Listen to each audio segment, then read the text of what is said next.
every problem has a solution. It takes merely the intelligence to find it and then the courage to act on it. Welcome to Drop and Give Me 20, where you learn keys to entrepreneurial success as Lindsey Germono interviews business owners with military backgrounds on what works and what doesn't. Listen as they focus on the stories, both challenges and wins, that military entrepreneurs have faced in growing their businesses.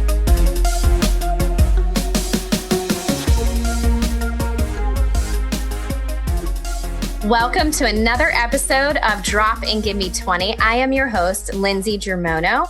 Drop and Give Me 20 is brought to you by Germono Advertising Company.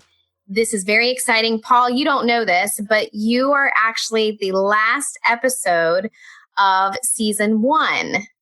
Wow. I know. I'm privileged. I didn't want to share that with you and make you too nervous before we started. So Paul Dillon is my guest today. We've had an amazing run for season 1. All of the episodes have been tailored towards active duty, military spouse, and veteran entrepreneurship, and sharing some of the stories that come across. And Paul, I am so excited because we just found out that we're practically neighbors and we didn't know that. Paul Dillon is the owner of Dillon Consulting Services. He is a veteran, and we thank you, of course, for your service. So Paul, good morning. Hello, neighbor. Good morning. Good morning, Lindsey. Pleasure to be with you. It's so nice to have you on. So for those that are listening, tell us about yourself and your company. I was an ROTC graduate and got commissioned in 1967.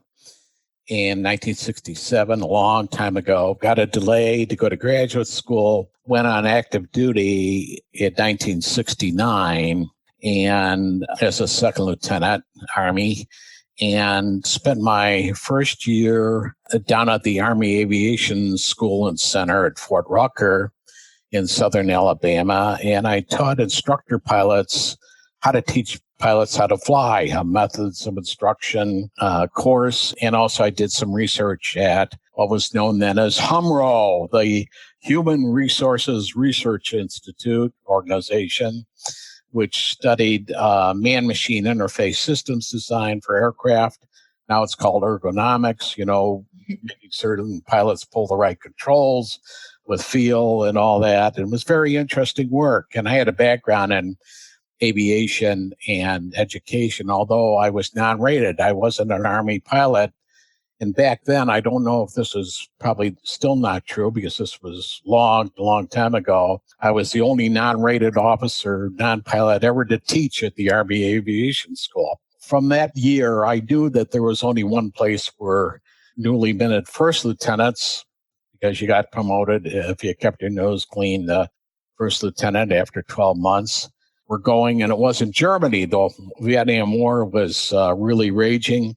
And so I knew I was going to go over to Nam, and I went through the Army Air Traffic Control School down at Fort Rucker, got certified as an FAA air traffic controller, same certification that air traffic controllers get today, and wound up at Nam running all of the Army air traffic control, all of the mobile control towers, mobile radars, all the navigation aids. It was the only time I got into trouble was when I had to ride around with, you went from place to place, hopping rides in helicopters. And that was a interesting experience, particularly with the Marines. I was more scared of the Marines than I was of the VC or North Vietnamese Army. Those guys were looking for a fight, and unfortunately I was riding along with them. Right.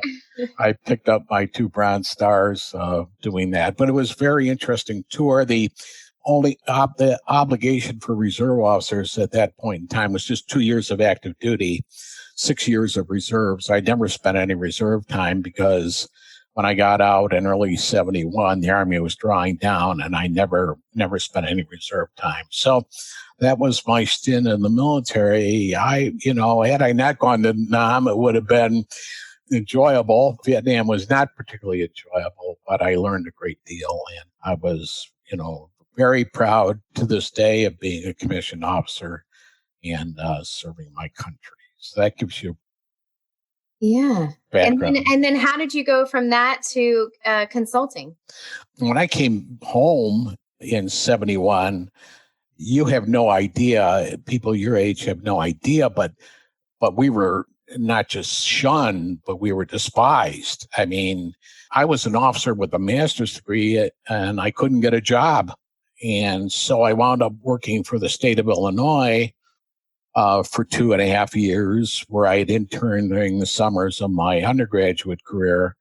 And then after 2.5 years, found a job with an airport, a consulting company, and that launched then into 42 years of consulting business. So it was coming home was as difficult as the war.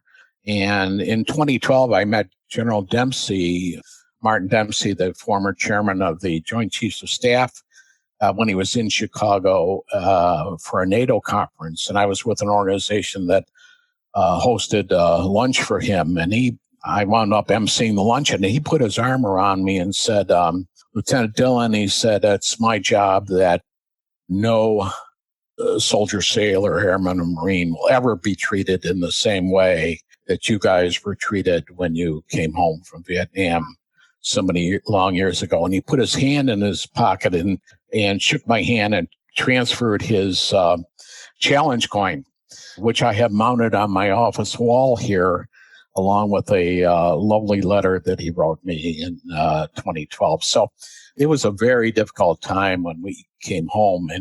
And thank God the country has learned from that experience. And look at all the outpouring of support now. That's wonderful, absolutely wonderful for people coming home from these recent conflicts. Yeah, we've come a long way. And it's interesting to hear your story and how you're sharing it.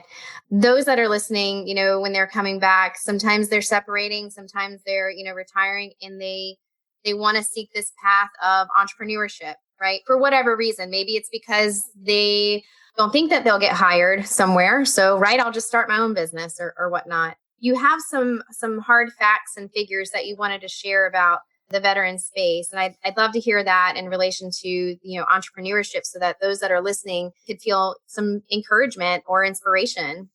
Sure.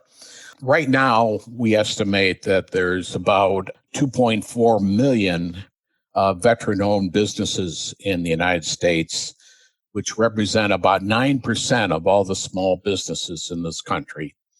What's interesting, though, is after World War II, and I'm not that old, so I was born in 1945, so I don't remember this, but after World War II, about half of all the returning veterans started their own businesses. Different time in our nation, the economy was booming after the war. We didn't have much foreign competition. We were rebuilding Europe, not competing with them. So people came home and really started businesses then. Now the rate has dropped, at least the last figures we have is 2012, that it's only 6% of veterans who come home and start their own businesses. We don't know why. Why do you think? They don't think of it. Until quite recently, there hasn't been enough coaching. There hasn't been enough support mechanisms. Organizations have sprung up like Bunker Labs and Vet Tech in California that have tried to solve that problem, been very successful at doing it, but there hasn't been enough support, enough education. People just don't think about it. So, and the rate of entrepreneurship in this country has been dropping over the past 35 years. So that kind of mirrors what's happening. So the objective of all these entrepreneur support organizations is to try to boost up that rate so that more people come home and think about starting businesses.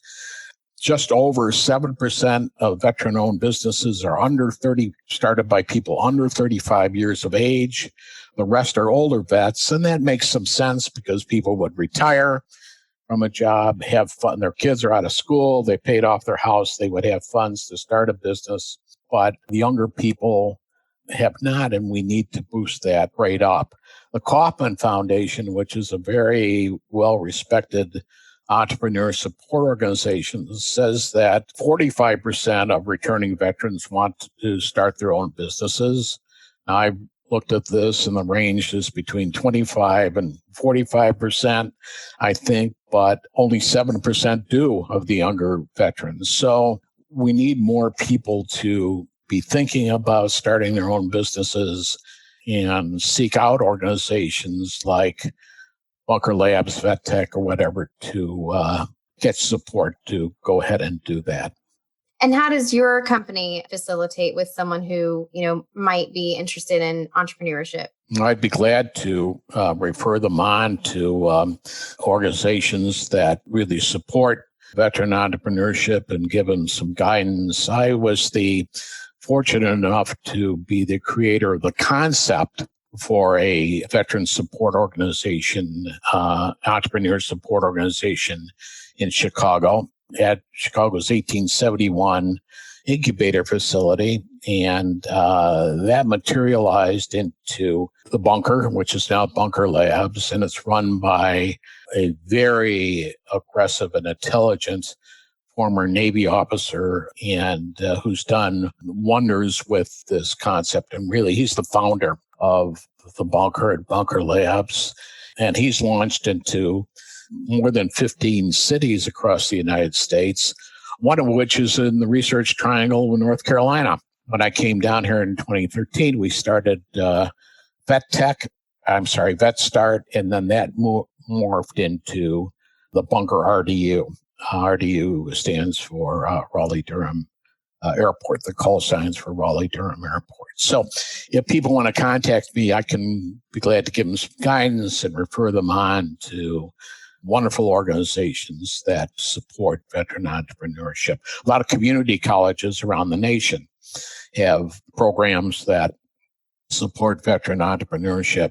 There's one in North Carolina, Wake Tech, which has a veteran entrepreneurship program. So they're around the country, and if veterans go looking for them, they can find them and they can contact me, and I'd be glad to assist them. Awesome. I know that I was talking to somebody and they were getting ready to retire. And so there's like a boots to business boot camp kind of thing, yes. The educational. And the one, I guess, that they sat in, talked a lot about the resources and stuff. So you just hit a nail on the head when you said, that the resources are out there. There are so many organizations that are facilitating conversations and even doing like what we're doing, where if we don't do that here at Germono Advertising Company, I can, refer somebody to, any of the networks that we have. The military community, including us, we're really good at, making sure that we're taking care of any questions and then bridging connections, having those relationships with people in our community. And that's how you and I met. Someone had introduced us like, hey, you should meet Paul because Paul has a consulting company and he's a veteran and, can share that. So I think if you can just get in and take advantage of those resources that are available either on base or off base, of course, that like you mentioned, the community colleges that are around you, even podcasting. So podcasting is all the rage. And there's so many veteran podcasts that are out there that, share these stories too. So, and Bunker Labs has a program, Bunker in a Box, which gives somebody the basics to look at and see if they have an idea that they want to turn into a business and how to do it. So there's online programs. There's a lot that can be done, and you don't need to really live near a facility. You can get a lot of help online to at least look and see if your idea has some merit. Yeah. Oh my gosh. I mean, you don't even have to leave your house these days. Right.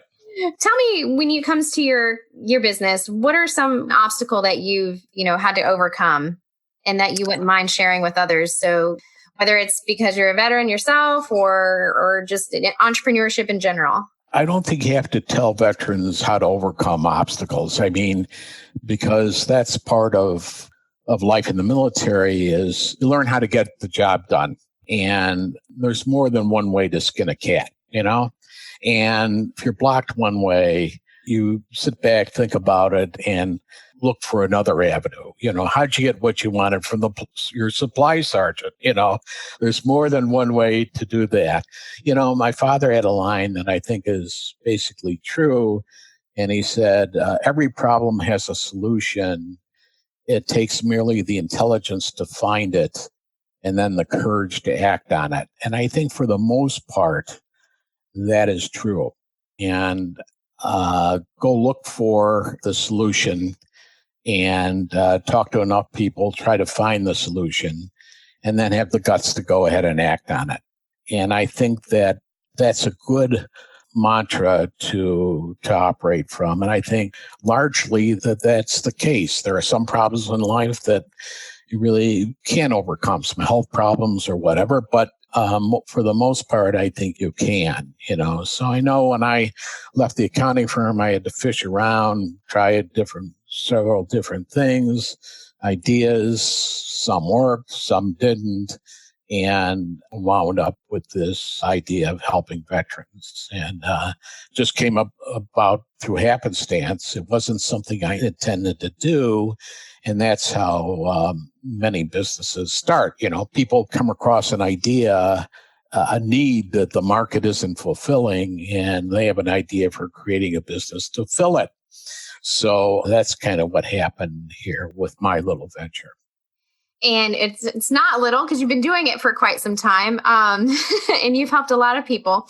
I want to, tell the listeners now at this point, how can they get in touch with you? How can we connect with you? If somebody wants to, ask you some more questions or even pick your brain a little bit more, where is the best way to reach you? Probably through my website, which is DillonConsult.com, DillonConsult.com, or just send me an email at paul@DillonConsult.com, and I'd be glad to respond if I can. And I always manage to eventually get to answer any inquiries. Glad to help. Awesome. And, that's kind of what I'm here for, particularly at this stage of my life. Take advantage of all the mistakes that I've made and all the people that I know, and I'd be glad to try to steer people in the right direction. Awesome. And you are featured in a lot of articles, which we're going to share out as we're promoting your podcast episode. So I thank you for all the work that you've done. And then you are also on LinkedIn. So for those of you that are listening that want to connect with Paul, he's also on LinkedIn. It's just Paul A. Dillon, Dillon. His website is DillonConsult.com, where you can email him, paul@DillonConsult.com. I can't think of a better way to close out season 1 than with a veteran of your echelon. And I appreciate the work that you do for our community, and I appreciate your service, and I can't thank you enough. It's been a pleasure, and thanks so much for having me, Lindsey. Thanks for listening to Drop and Give Me 20, brought to you by Germono Advertising Company in Norfolk, Virginia. Please visit our podcast in iTunes, click on subscribe, and leave us a review. Your support goes a long way. When you subscribe and leave reviews, it helps the guests on our show as well. Jump in and let us know what you think. You can also follow all of our guests on the Drop and Give Me 20 Facebook page. We have Instagram and Twitter. Those handles are Give Me 20 Podcast. I'm your host, Lindsey Germono, and I appreciate you listening to the show.